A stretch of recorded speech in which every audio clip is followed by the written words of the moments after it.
Hello and welcome to the report on the 5th session of the 13th Kinog Grenadiers, which is my first and ongoing only war campaign.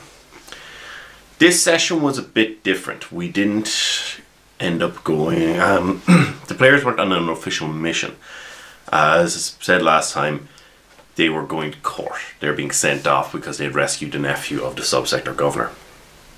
I was like, okay, this is the first one where I'm not doing spoilers because, well, there are some spoilers to background stuff, but not as much as you think. I've changed a lot of the background, different things. I'm doing some different stuff in the game, and so I'm not doing one of the pre-made missions. Well, right now anyway.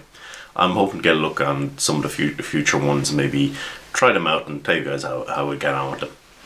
But the session started off pretty well. The guys were still back at base. They knew they were being sent off and they were going to be going to the Sanguine Palace, as it's called, the subsector governor's palace, as they were in the subsector capital of Cult.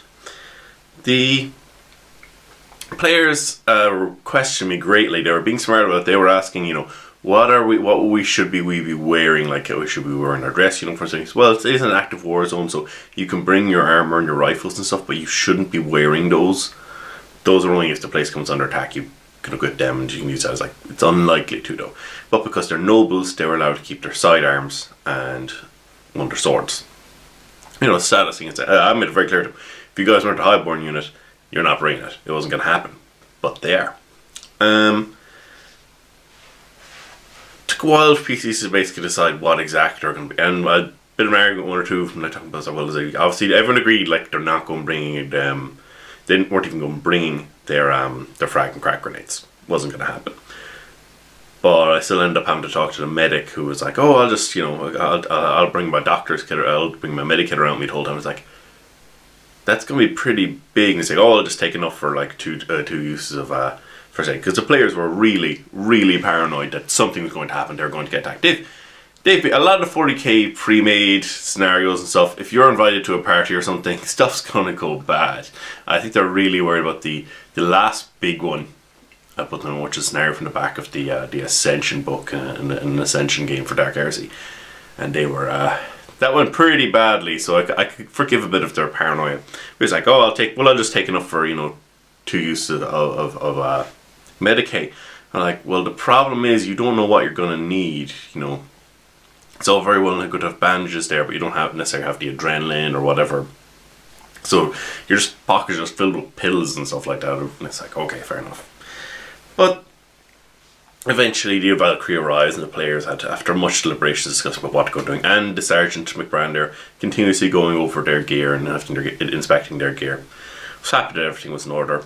So they were shipped out, they got into the Valkyrie, and after a long 12-hour flight, they eventually arrived at...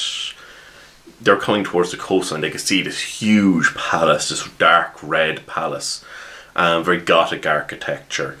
Standard 40k fare, really. I showed them a picture, but, you know, something like this, but imagine in red, you know, just huge. But as they drew closer, they realised it was a lot bigger than they initially thought. This thing was the size of a large town or a small city. It wasn't part of a city, it was off by itself and had it by the coastline. Because that'll be a bit more interesting, and I might want to do some stuff with it in the future. So the players brought down, they did have the, there was a servant waiting for them when they actually got down to the courtyards.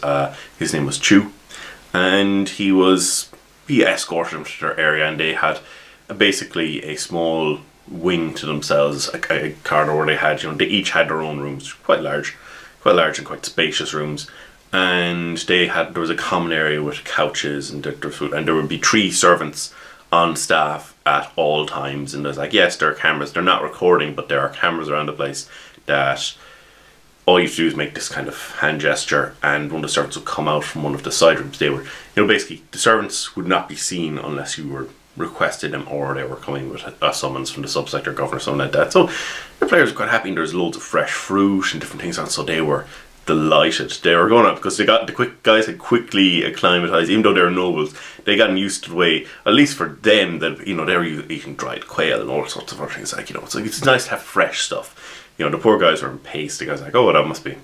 Most of the guys have never bothered tasting that stuff. But as well as that, they had, because I said, okay, they've looked up, you know, he has access to your physical record, so he knows a smoker, so they have these cigars inside in the rooms, and like, oh, great.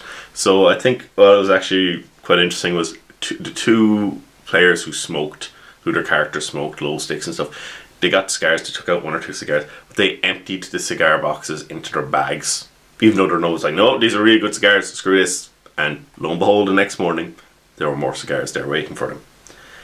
We ended up with an interesting situation when the players met the subsector governor. There are some pictures of him in the book, and he looks sort of like, you know, Caesar, you'd imagine, Rome, and the laurels kind of thing like that. So I found some pictures like that online, and I decided to use them. And I wove a tale of, you know, Duke Severus the 13th and the ancestry of his, that he was, in fact, technically a rogue trader, but his duties bound him here. And they got to see, while they're having dinner and talking with him, they got to see over the fireplace a claymore, which was his personal weapon he would use in combat. As he described it, oh, it's a Sacristian claymore, that world which is overridden with plagues now and forbidden because some virulent plague has overtaken it.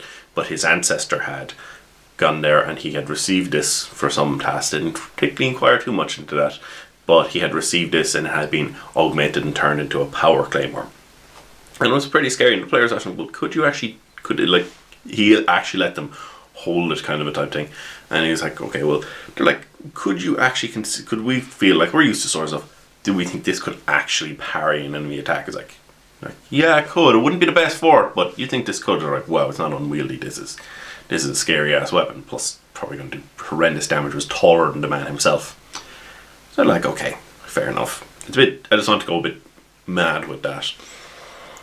But he talked with the players, and they had a bit of discussion about how they're doing on the front, and tall noble chit chat, that sort of thing. But eventually he finished up the dinner with them, and they were allowed, lounge around. There was some Admiral cigars on the fireplace, which were mentioned some of the Rogue Trader books. These are really good cigars that like admirals and high ups have kind of thing. So there's some of them there. So the players who smoked, they took one to smoke and they put one in their pocket. They didn't steal the entire box of it. They weren't pushing their luck with these because these were really good. It's like, yeah, he might actually get annoyed if we steal these. The other ones are just really good. These are ridiculously good. So they're sitting and smoking. They're like, basically, like, this is great. After all the stuff we've been going through, slogging through swamps and being attacked by orcs and things. Like, okay, this is just pretty cool. And they got him a bit of information about how the door overall is going. And he's, the fact that he was saying that, yeah, no, this world is important, not just because subsector capital, but because the warp route goes by it. And for the Imperial Navy ships to continue going on through there, they had to make sure this world would be saved. Had to make sure it didn't fall into enemy hands. It's like, okay. Over the next coming days, they had a week's downtime. They only met the subsector governor twice. Over the week's downtime, I had the players describe what each of them was doing. Did a little bit of role playing with them. Like, Commissar Barca was, as far as the other players kept saying, as far as their characters kept saying, he was constantly either sometimes just in the library reading up on the 1 or 2 books, but the majority of time the man seemed to be constantly working out, going for jogs. Sergeant McBrander insisted they still went on their morning jog. And you had Corporal Jorgensen was like, we don't have to bring all our gear, do we? And it's like, no, but we have to maintain levels of fitness and discipline. It's like, okay, fine. What Commissar Barker was actually doing was he would make a show of make sure to be seen that he was doing these things. Like he'd be jogging past a window every now and again to make sure, so the guys think he was doing laps at a palace or something like that, big long laps. But as soon as he was out of sight, he just sat down, he smoked a cigar. He just wanted them to believe that he was constantly going off and doing all this working out and physical things. So it's like, okay. We had Corporal Jorgensen had gone off to the side to talk to, he was just going around, just talking to some people. One more interesting conversation is one he was talking to a courtier in the court, and he's like, okay, and he's chatting to her, and he's trying to get a bit of information out of her, she's trying to get a bit of information out of him, so he a little bit rolled my down and said, okay, I'm going to have the two of you do a opposed inquiry. Now, he's got pure nobility, and he's got the highborn trait, but she's a trained courtier, she's really good stats in this, but he had a chance, because he's actually quite sociable with the character. He rolled a 0-1, and he beat her. She got little bits of information out of him, but he got a load of information out of her. And it ended up being quite interesting because he found out lots of stuff that I wasn't really expecting the players to find out about quite yet. But he got really lucky, so why the hell not?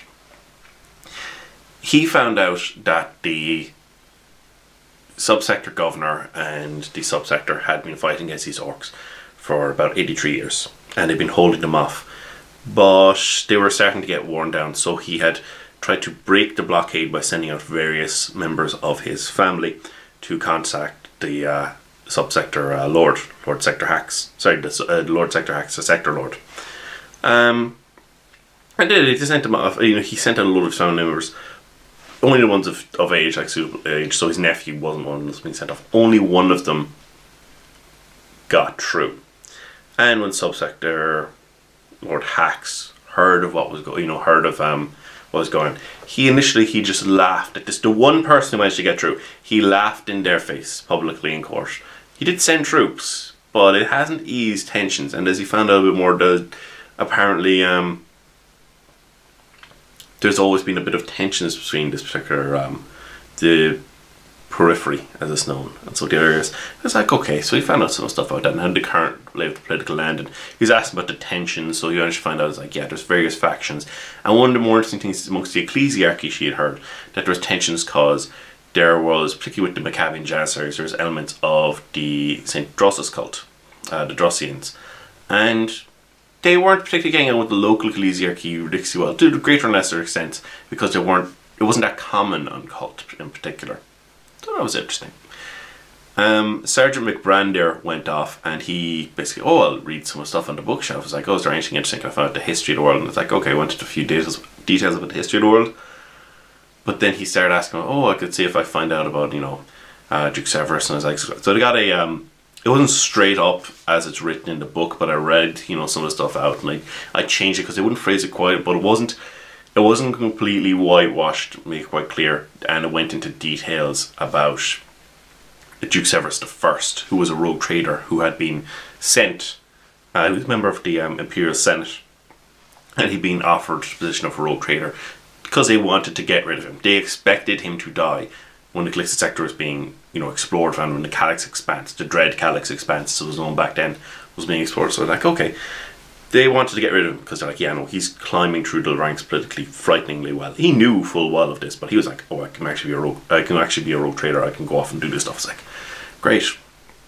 And he went off and he got involved, and we had some interesting stuff where Sergeant McBrander found out about that he had done ridiculously well. This man was supposed to be quite famous, and it did kind of meant that, to this day he should probably be one of the most renowned rogue traders in the Calixtus sector. Like, the history of him, he should be quite famous, except for as things went along he became eclipsed by a certain General Drossus, later on known as Saint Drossus, which kind of links in there a bit with the what Corporal Jorgensen found out.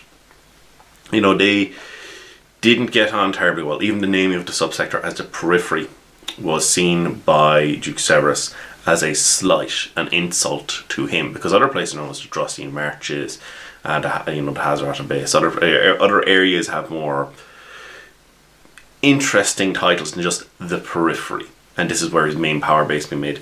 I did say that initially, before the Click sector was formalised, that Duke Severus had tried to set up a pocket empire kind of thing. That he would, of course, once the Imperium was formalised in the area, he would of course join, no problems. But it felt slighted, and this had been seen as an issue, and therefore it had always been an issue of tension in the early days between Scintilla, the sector capital, and the Severus family. It's like, okay, he found this out. He found, some of the information he found out about as well as like some of the great victories that Duke Severus I had done, these amazing feats, which actually when the players came was like, wow, these are some pretty, it's interesting. Sergeant McBrander wants to become a rogue trader. He doesn't know how one goes about it. He doesn't know these different things. But when he read this stuff, he's like, it's like, so this is the kind of stuff a rogue traders do. Wow, this is a lot more difficult than I thought it would be. I thought, you could go off. He didn't know exactly what it entailed, but hearing tales of them fighting and exterminating entire planets and fighting this rogue trader single-handedly turning the tide of a battle through his heroic feats, and also that they were attacked by some sort of warp-spawned beast while going on a journey. and when they had gone back into regular space, this thing had been dragged back through with them, and it was greatly weakened by this, and that Duke Severus I had managed to, with his weapon, his claymore, his power claymore, had managed to hack out one of its giant eyes several meters across. This huge crystalline eye, which it does say in the book is worth the ransom, about the same as a ransom of a High Lord of Terra. So like, yeah, this is dicks, you fancy. And he's like, oh, he's trying to find out where exactly this thing was. You know, did they still? And I said that they still had it. So on the last evening there, they were meeting up with Subsector Governor again. He asked about this. He's like, okay, what's the story? What do you know? Do you still have this item? Like, is this something I would possibly see? He's like, oh yes, we have it in a sort of chamber beside my courtroom. And it's like, and he goes off and he shows him this airlock, a huge giant eye. This thing was about 4 meters across. This is one giant crystalline eye that's a couple of 1,000 years old from when it got chopped out. So I was like, okay. The players were suitably impressed. It was a lot bigger than they thought it would be. And I also made them take willpower checks, because they'd never seen anything of this size and scale before. It's like, yeah, just give me willpower checks. Resistance fear, you know, will help. I didn't have them like running around being absolutely terrified, but I was like, yeah, you can gain sanity points, because this is at the back of your mind now. There's stuff out there this big that can attack void ships, where you're training as Imperial Guardsman, you've got nothing. You're not a rogue trader, you're not some Imperial Navy fighter pilot who can go on his shuttle and attack. And I was like, no, this is worrying to know that things like this exist and can attack you when basically you're not fighting on your home turf, you're not fighting your favorite terrain. It's like, okay. And they dealt with this. It's like, okay, fair enough. And they talked to the Subsector Governor. He had decided to give them a gift. Early on, I did slip in that when, before they were going for their main dinner, they asked to be, you know, oh, it has to be allowed them to refresh themselves, which of course them sitting in baths. I kind of went for a bit of a Roman feel, watching too much Spartacus lately. So they had, you know, slaves in the bath washing them, they're sitting back and they're being shaved and all these other things. But they were being measured, and they were told, oh yeah, you're being measured, although they're wearing dress uniforms. So this meeting is like, oh, the tailors are taking your measurements, and they're going to, there's a selection of clothes inside the closets in each room, and we're just going to adjust them and fit them to your size. So it's like, okay, cool. But the main meaning behind this one had actually been, what they didn't know, he had gone off and made them best quality flak armor. He had it adjusted fit to their sides, in the style of the, I don't know, except for there's a bit of silver embroidery around some of the areas, like silver inlays kind of thing. And on one of their shoulders, or one, I think on their chest or one of their shoulders, I described that they had their own personal family's heraldry. He'd gone off and gotten this research, and it was best quality flak armor. And the players were like, wow, this is really good. And they were really happy, which was some of the things. Because I was thinking, oh, I could give him this or whatever. It's like, you know, he did deserve a bit of a reward after some of the stuff that's happened. And I think they've found it a lot more interesting and be a lot happier with just getting best quality flak armor in this, because they've been given it and for doing something and having meaning in their own personal heraldry, as opposed to in Rogue Trader they just went off and they bought a suit of best quality power armor because, like, yeah, you just bought it. It doesn't have this story behind it. It's something you don't remember. And I said, it's like, hey, if one of you guys dies, new character doesn't get it. That's the way. So it's encouragement to you know, stick with the character kind of a thing. You know, they don't have to. If one of them decides to change characters, we can talk about that. And one or two players have already talked about what if they're doing backup characters, which could be interesting. Hopefully we won't have to deal with that for a while, if at all. But the advantages was it gives them more protection because it's better quality, just slightly more protection. But it halves the effective weight because it's more evenly distributed. It feels like less weight. It's better distributed, it's easier to carry, which was a big thing because a lot of players actually, as I mentioned before, they were having a lot of trouble with their encumbrance. But now they're actually going, wait, no, this is actually great because this is putting me a lot closer. I don't have to go quite as far before it's less of an issue for me. So a lot of lads were delighted with these. But he also said, okay, well, he asked them what they wanted to, where they wanted to go, what ambitions they had. And of course, Sergeant Bernard said for the first time to anyone, he hadn't mentioned it to his family, he hadn't mentioned it to any of their guys, he said, hey, I'm dealing with a Subsector owner who's, you know, he's also a rogue trader kind of thing. He's like, I want to be a rogue trader. He's like, okay, that's a difficult path, but not impossible. you know. Corporal Jorgensen revealed that, you know, he wanted to inspire some of the troops back home. He wants to be a poster boy. That's his, you know, thing. But it's like, okay, cool, fair enough. It's like, yeah, no, you could easily, if you keep raising your profile, that shouldn't be necessarily be a problem. You also had Medic Blackthrone. Of Corporal Commissar Barker was like, oh, I just want to, you know, serve the Emperor. All this things. The man keeps paying lip service, make sure he does that stuff. And of course, everyone's still paranoid about him because he's a commissar. Trooper Blackthrone said he wanted to come across more, how to put it, he's like a more interesting and unusual piece of knowledge, which are like, the sub-sector governors kind of look at him like, you're saying this in front of a commissar? He's like, yeah, maybe you'll be allowed to look at this stuff if you raise your status. And when he turned his back, you know, the kind of sub-sector governors kind of look at the commissar, I was like, maybe you should keep an eye on him. He's a bit maybe he wants to get information a bit too easily. You know, he wants to get, so he, you know, the man wants to go off and get not just Forbidden North, but information for the K. You're not necessarily happy you have some of this stuff. The man's already picked up, I know he's picked up Forbidden Orsinos because they've come into contact with the orcs and stuff. So it's like, okay, fair enough. Maybe you start hearing rumors, and he's dealing with the black market and the camps and stuff. So like, okay, and it's like, well, okay, if you want, I'm gonna give you a choice. If you want, I can, the position that you're currently on, in the supply depot Gamma, that's not particularly, it's important to hold that position. It's not where the main action is. I can do a few things to potentially give you more of an opportunity to earn honor and glory and further your own advancements. But these might be more dangerous. They're like, okay, we're not afraid of that. And the options were either he could have them positioned to a more important battlefront. He could, you know, pull strings.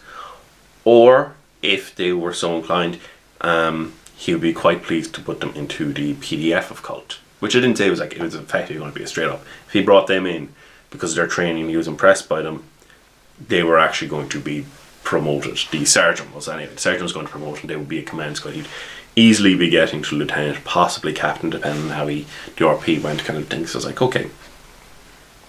But they decided they want to stick with their own regiment. It's like, okay, you can respect that. And for long they're being sent off, but they've been next day, sure enough, they received a letter that they'd received orders that they're being redeployed. That their squad was being put to one of the other companies of the 13th Kinog. So it's like, okay, they're quite happy with this. The lads go off, taking more cigars, putting them in their bags and stuff. They're just going through them, and a lot of lads went off and they were taking loads of fruit and different things, and they're like, they're taking just, they've got used to being Imperial Guard nobles or not. They're going like, oh, they expect us to take some of this stuff. Sergeant McBrander actually went to the bother of asking. He's like, oh, Chew, could I get a few fruit baskets, you know, to possibly give to my lieutenant or whatever kind of thing. So yeah, he gives them a few fruit baskets, which when they arrive in the position, they're keeping a couple of themselves, but they're like, oh yeah, let's share these out. The guys were taking towels and stuff as well, which is kind of like, oh my god. But nobody said anything to them, even though there was cameras there and the servants were watching them the whole time in case they, you know, requested aid. So it's like, okay. They were deployed out, going a completely different direction from where they're coming from. All their additional gear that left back at the base was going to be shipped in. And I described to them saying they're fighting in more mountainous terrain at the moment. And they were deployed beside some different Imperial Guards they don't have experience with. Their base is in part of a hollowed out mountain, or a section of a hollowed out mountain. So I described as they've each got their own tiny small room at the moment. Haven't got into great details about some of the stuff, but you know, they're each been shown. They've seen some of the other regiments. There's a regiment of Maccabian, there's some Maccabian Janissaries there, who are local Calixtus sector unit who are quite pious, quite devout. They come from a shrine world. They've also got the Death Corps of Krieg, who are a siege infantry unit. And they were kind of, they did come across the medic Blackthrone managed to identify someone who was involved in the black market there, who actually, because they gave him a random roll, it's like, okay, it's going to be a particular sergeant, I think it might have been Gustav or something like that. I'd actually forgotten about doing the accents thing, but when he started talking, he was like, why doesn't he have an accent? I'm like, okay, so he talks like this. He's from Krieg, so I'm going to have him talk like the Germans. Just really bad German accent was the one that just came to mind. I can do other German accents kind of thing, but I saved those for other characters. He's a bit of a wheeler and dealer, and I rolled up his demeanour. Originally it was meant to be, it was something else. I just rolled, because I got a demeanour chart. It's like, okay, I'm making a brand new NPC. It's like, I'll use a demeanour chart for the comrades. You know, that really doesn't seem to me that would suit for it. It's like, okay, I can go with this one. He's got smooth. So it's like, yeah, he's, you know, he's offering him, he approaches him and he offers him a cigarette and they chat for a while. And basically, you know, how they can come to a mutual relationship. And Sergeant McBrander makes sure a gift basket of fruit makes its way to this guy. You know, using his in-between man, the middleman, and his go-to guy for this sort of thing in the form of Medic Blackthrone. I was like, okay. The Death Corps of Krieger from a Siege were in a horrible war where they had actually destroyed their own world's environment because there was a civil war. And the guys still loyal to the Imperium, who didn't want to secede, basically nuked their own world because they would not, and they feel this horrible penance. So Sergeant Gustav's a bit of an odd one, but it's an entire goddamn multiple regiments running around the place. There's gonna be a couple of oddballs. And last one is Sidewind Regiment, who are a local Calixtus sect unit again. And they're regarded as a particularly elite and dangerous unit. So it's like, okay, the guys are like, yeah, this is pretty interesting. We didn't go on for much longer after that point. The guys just settling in, and I think it's going to be interesting them fighting new war zones, not these jungle train or whatever. Corporal Jorgensen went off hunting during his holiday trip. He didn't get quite, and he had a Medic Blackthrone helping him trying to spot things. And so he unfortunately missed a shot in a buck, but he managed to kill a doe. And so the servants had its skin, so he's got a nice deerskin rug in the middle of his tiny little cold stone cell that's been hollowed out of the side of a mountain. So it's going to be interesting taking up their future ventures, because although there are there's a campaign, like an adventure book out, which seems quite interesting. I haven't got my hands on it quite yet, and I don't want to go into another pre-made one. I want to let the guys explore stuff a bit, and I probably will do that, especially so I can give it a proper review after playing through it. But the terrain's changed, the guys are fighting beside are changed, and this is the Imperial Guard. They've got, even if there's other guys from the 13 Kinog here, from a different company, they've got a different commander. Things are different here. And we'll have to see how things work out. Could work out to their own detriment. I look forward to telling you about it again in the future. Goodbye.